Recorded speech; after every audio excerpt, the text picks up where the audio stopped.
भगवत गीता के नाम कुछ पल हर सुबह शाम चैनल में यह अनाम आवाज एक बार फिर आप सबों का स्वागत और अभिनंदन करती है। साथियों, परम पावन छठ पर्व के शुभ अवसर पर आज आप सबों के बीच प्रस्तुत है भगवत गीता 7वें अध्याय का 23वां तथा 24वां श्लोक। अंतवंत तु फलम तेषां तद्भवति अल्पमेधसाम् देवान् देव्यजः यान्ति मद्भक्ताः यान्ति मामपि।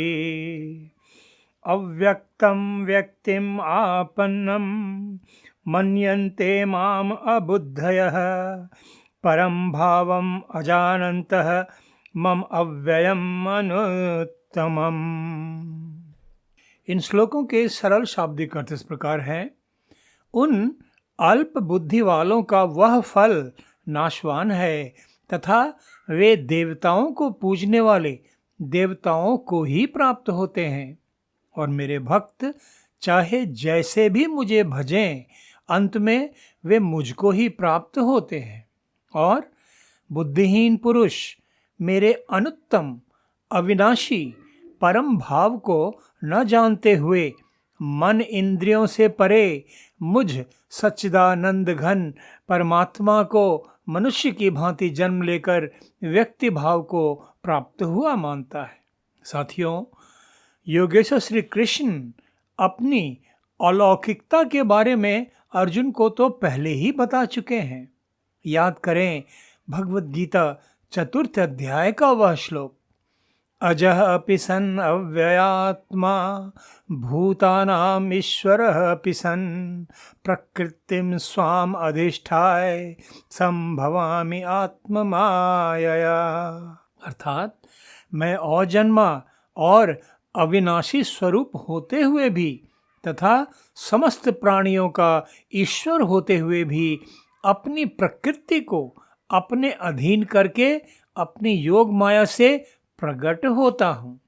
तो आज प्रस्तुत श्लोक में योगेश्वर श्री कृष्ण अर्जुन को स्पष्ट रूप से समझा रहे हैं कि माया के आकर्षण में लिप्त अल्पबुद्धि साधारण जगजीव सांसारिक फल प्राप्ति की आशा में जिन जिन निम्न कोटि के देवी देवताओं की पूजा अर्चना के द्वारा उन्हें प्रसन्न कर अपने मनोवांछित फल प्राप्ति करते हैं, उनके वे सांसारिक फल तो नाशवान ही होते हैं। और ऐसे अल्प बुद्धि मनुष्य परमपिता परमेश्वर को न प्राप्त होकर निम्न कोटि के उन देवताओं को ही प्राप्त होते हैं, और इसके फलस्वरूप पुण्य क्षीण होने के बाद उन्हें फिर इस नाशवान दुखमय संसार में ही जन्म लेना पड़ता है, और वे विभिन्न योनियों में बारंबार जन्म लेकर जन्म मृत्यु के अनंत दुष्चक्र में ही फंसे रह जाते हैं।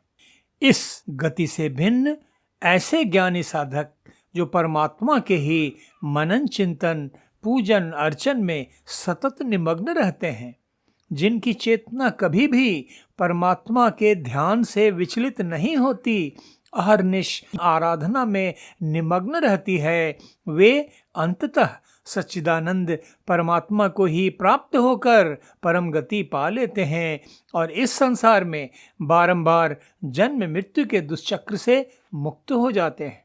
इस प्रकार तुलनात्मक रूप से विचार करने पर यह बात बड़ी आसानी से समझ आ जाती है कि भले ही हम संसारी जीव अपनी सांसारिक कामनाओं की संतुष्टि के लिए देवी देवताओं की ही शरणागति होते हैं, किंतु हम इस बात के प्रति सचेत नहीं रहते कि देवी देवताओं को पूजा अर्चना के द्वारा प्रसन्न कर उनकी प्रसन्नता से प्राप्त होने वाले फल तो अल्पकालिक ही होते हैं, और उनकी समाप्ति के बाद फिर दुख की अनुभूति होने लगती है। कोई दूसरी इच्छा, कोई दूसरी कामना फिर हमें उद्विग्न करने लगती है। मन और चित्त कभी शांत नहीं हो पाता, पूरा जीवन इसी प्रकार बीत जाता है। और इतना ही नहीं, परमात्मा के अलावा जो भी देवी देवता हैं उनकी भी पुण्य अवधि समाप्त हो जाने पर उनकी भी शक्ति नष्ट हो जाती है। तो इस प्रकार का सुख बहुत अधिक समय तक नहीं रहता, किंतु हम अज्ञानी जगजीव तो इसी तुच्छ अल्पकालिक सुख प्राप्ति की आशा में पूरा जीवन बिता देते हैं। और प्राप्त क्या होता है? इस दुखमय संसार में बारंबार जन्म मृत्यु का दुष्चक्र और निम्न कोटि के देवी देवताओं की ही प्राप्ति। साथियों, योग्य से श्री कृष्ण अर्जुन को उचित मार्गदर्शन करते हुए उसे ऐसे सुख प्राप्ति का मार्ग बतला रहे हैं जो स्थायी है, चिरंतन है, अविनाशी है। और वह मार्ग है देवी देवताओं की नहीं, बल्कि परम पिता परमेश्वर की आराधना।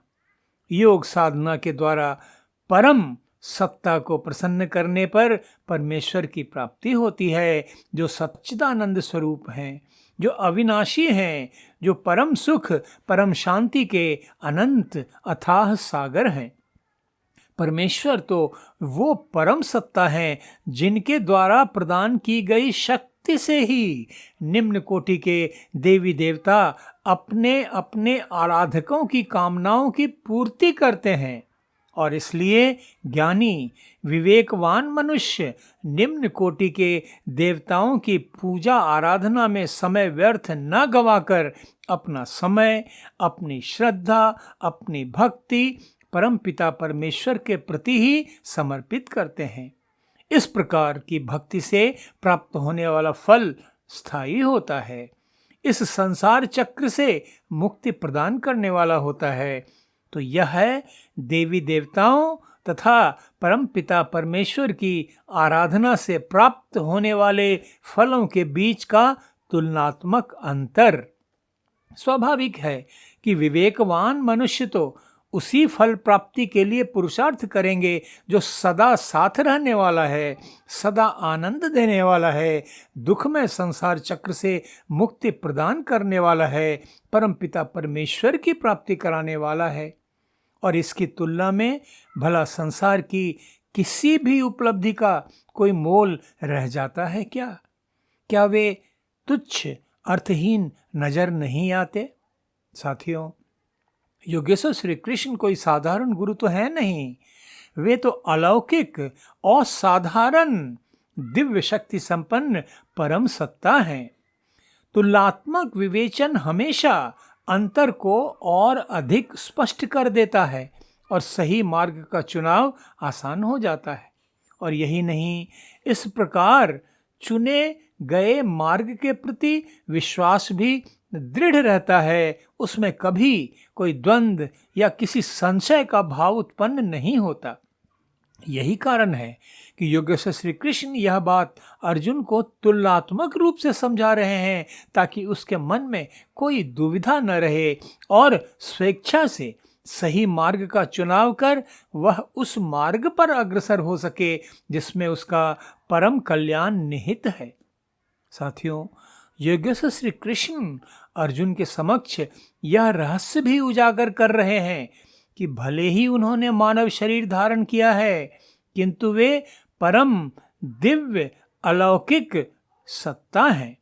और जो मनुष्य उन्हें साधारण मनुष्य समझकर व्यवहार करते हैं, वे नितांत अज्ञानी हैं, वे बहुत बड़ी भूल कर रहे हैं। वास्तविकता तो यह है कि वे सच्चिदानंद परमात्मा का ही स्वरूप हैं। वह परम सत्ता है जो मन इंद्रियों के पहुंच से परे है। धर्म की शक्ति छीन होने पर तथा अधर्म की वृद्धि होने पर दुष्कर्मियों का विनाश करने के लिए वे हर युग में अवतरित होते हैं। प्रकृति को अपने अधीन कर अपनी ही योग माया से प्रकट होते हैं। उन्हें साधारण मनुष्य समझने की भूल करना अज्ञान है। अर्जुन के समक्ष इस रहस्य को उद्घाटित करने का महत्व भी यही है, कारण भी यही है कि वह उन्हें साधारण मनुष्य समझकर उनके द्वारा उपदेशित ज्ञान की अवज्ञा न करे, बल्कि उस पर पूर्ण विश्वास करे, पूर्ण श्रद्धा रखे और उनके द्वारा प्रदान किए जा रहे मार्गदर्शन का संशय मुक्त होकर पालन करे। आज बस इतना ही। भगवद गीता 7वें अध्याय के अगले श्लोक के अर्थ तथा व्याख्या के साथ शीघ्र ही फिर आप सबों के बीच उपस्थित होऊंगा। तब तक आप सबों के लिए अशेष मंगल कामनाएं। धन्यवाद। नमस्कार।